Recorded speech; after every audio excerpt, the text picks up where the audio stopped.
Kendra, please don't twist! I have to do your hair! Again, this agony in the morning when my mom is trying to make me a neat, obedient 14-year-old girl in a pretty dress. And I want to cut these curls in one full swoop, put on a cap, favorite sports shoes, and jump out the window in search of adventure. Hi, I'm Kendra, and it's like I'm living in the last century. Mom is obsessed with 60s style. Ridiculous combed hair, pleated dresses, bright makeup. But the creepy thing is that my mom raises me the same way. She hates that I skateboard like a boy and do breakdancing. You're a girl, Kendra. You're a lady. You're supposed to act like one. My mom's always buzzing in my ear. She's a member of a charity where prim ladies like her congregate. One day, we drove in our wrecked car to the reception, which was organized by the foundation. Mom pulled on my ugly polka-dot dress, but on the way, the car stalled. I was so happy about it. Now I would not have to smile at all those clowns at the ball. Suddenly, a luxury sports car pulled up next to us, and out of it, no less than a gorgeous guy in a tuxedo. He introduced himself as Matthew and kindly offered to drive us to the ball. My mom clapped her hands, and I almost died of embarrassment. Here was a guy like that, and I was wearing a polka-dot dress. It turned out that Matthew's dad, Ben, was holding an auction at the ball, so he was rushing to the event. So were we. As soon as we walked into the hall, my mom ran to her friends, and Matthew and I got to talking. Turns out he suffered from his dad's custody as much as I did from my mom's control. His mother has died when he was very young, and his father had taken over all of his son's upbringing. We were complaining to each other about our parents' quirks, and suddenly Matthew said, "You know, here's an idea. We should get our parents together. Then they would be less likely to bother us." That was brilliant, and we came up with a plan.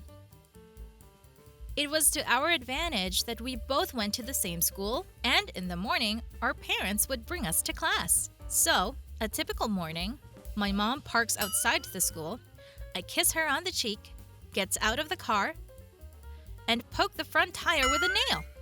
I catch a glimpse of Ben, Matthew's dad, pulling up. "Mom, we have a flat tire!"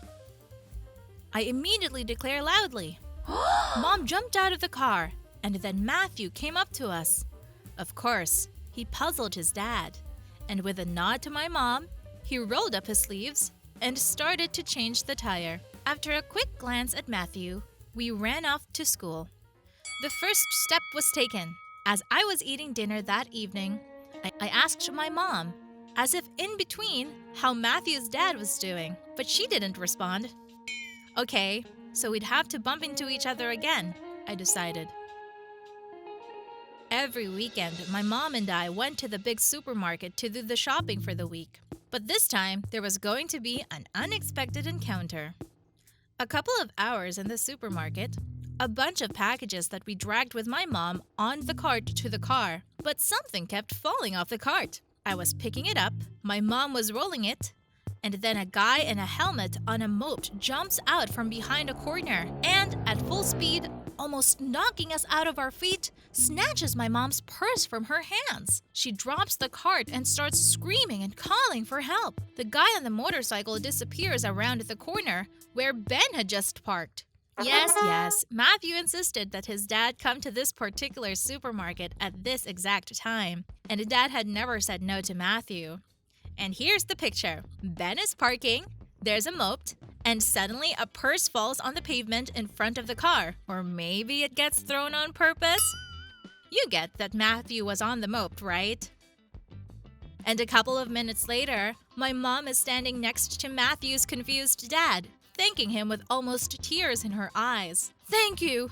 That's my favorite purse! You are so brave!" Ben tried to protest because he didn't understand what had happened, but I interrupted him and complimented him on his bravery.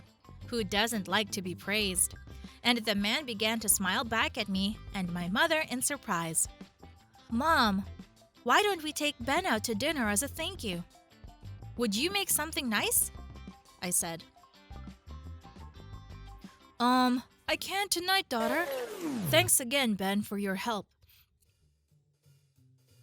I felt like I'd been doused in cold water.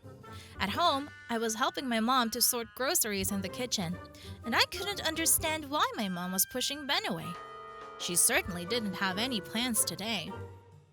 It's Saturday. She's off. So why was she ignoring him?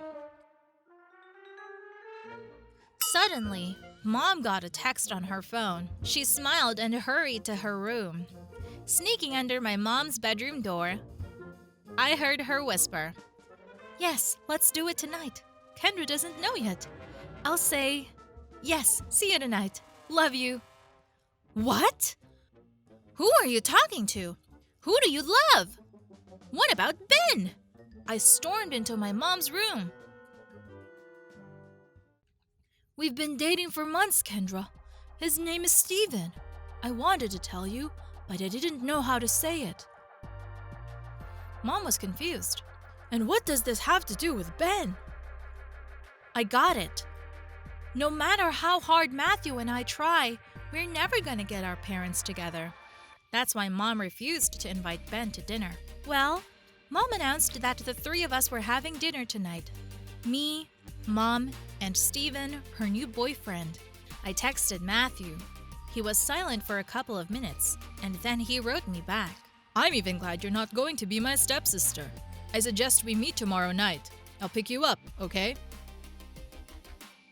Wow, of course I said yes. I really like Matthew myself. Do you think it'll work out with him?